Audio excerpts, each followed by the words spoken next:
വാർത്തകൾ തുടർന്നു. മലപ്പുറം പോരൂർ ചെറുകോട് 28-ലെ സൂര്യകാന്തി പാടം കാണാൻ സന്ദർശന തിരക്ക്. പൂക്കൾക്കൊപ്പം ഫോട്ടോയും സെൽഫിയും ഒക്കെയായി സ്ത്രീകളും കുട്ടികളുമടക്കം നിരവധി പേരാണ് ദിവസവും എത്തുന്നത്.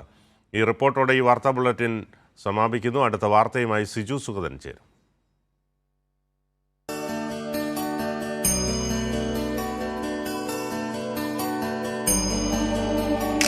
ചെറുകോട് സ്വദേശി പൊറ്റയിൽ സീമാമുവിൻ്റെ സൂര്യകാന്തി പാടമാണിത്.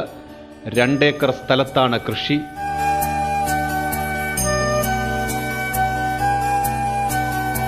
സീമാമുവിൻ്റെ 5ാമത്തെ കൃഷിപ്പാടമാണിത്.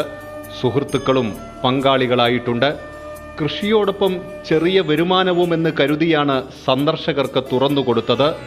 നല്ല തിരക്കാണിപ്പോൾ സൂര്യകാന്തി പാടത്ത്.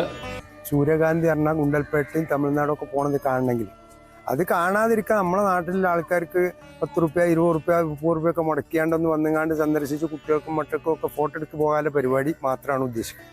അല്ലാതെ കൃഷി ആയിട്ട് നമുക്കിത് വിജയിക്കൂല. കൃഷിൻ്റെ കാര്യം എന്ന് പറഞ്ഞാൽ കൃഷി നമുക്ക് ഇവിടെ എങ്ങനെ മുതലാവില്ല. കൃഷി പറഞ്ഞാൽ കൂലിച്ചെലവ് കൂടുതലാണ്. കൂലിച്ചെലവ് പറഞ്ഞാൽ ഇവിടെ 300, 700, 800 ഒക്കെ കൂലി എടുത്തിട്ട് നമ്മളെ കൊണ്ട് ഇവിടെ കൂലി അയച്ചാൽ പൊക്കൂല. അപ്പം അത് ഈ നിലക്കാണ് ഈ കാഴ്ചക്കാർ മാത്രം സന്ദർശനത്തിന് മാത്രമല്ല പരിപാടിക്ക് ഇത് പറ്റുള്ളൂ. വെള്ളം നനവോണം എല്ലാ സ്ഥലത്ത് ഇത് അടിച്ചുകാണ്ട് ഉണ്ടാക്കാൻ കഴിയുള്ളൂ. നല്ല നനവ് വേണം. മഴ കൂടുതൽ പറ്റൂല. അങ്ങനെയൊക്കെയാണ് ഇതിൻ്റെ കൃഷിൻ്റെ വകുപ്പ്. വൃത്തി നമ്മൾ തമിഴ്നാട് പോയിട്ട് പഴനിയിൽ നിന്നാണ് കൊണ്ടുവരുന്നത്. പഴനിയിൽ നിന്ന് കൊണ്ടുവന്നിട്ട് ഗുണ്ടൽപേട്ട കൊണ്ടുവന്നിട്ട് അവിടെ ഓഫീസിൽ വന്നിട്ട് അവിടെ നിന്നാണ് നമ്മൾ വാങ്ങുന്നത്.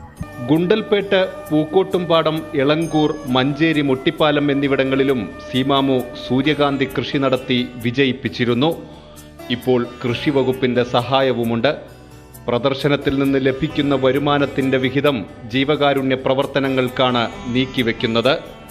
കൈരളി ന്യൂസ്, മലപ്പുറം.